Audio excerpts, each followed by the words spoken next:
Hey, Gus Strickland here with Mossy. We're still on turkey terminology. We're going to talk about bugging.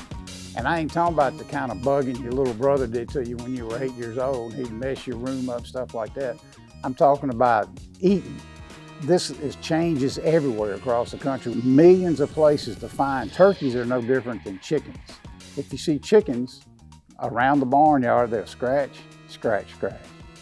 1 foot, 2nd foot, like that. They're looking for bugs, insects, rodents, and all that. That's why in the spring, you see so many turkeys in fields, grasshoppers, all those stuff like that.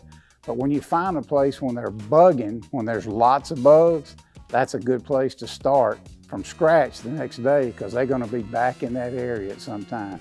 Bugging is a big deal. Hey, I'm David Hawley with Mossy. Another type of sign we look for are dust bowls. Typically, you're gonna find these in kind of the later parts of the season in which it's hot, and turkeys are typically doing this to kind of preen themselves. And so there'll be little shallow bowls. They literally gotten down and dusted themselves off to remove themselves of parasites and bugs and things like that that have gotten on them in those hot months. And so typically you're gonna see those in kind of the later part of the season into the summer months.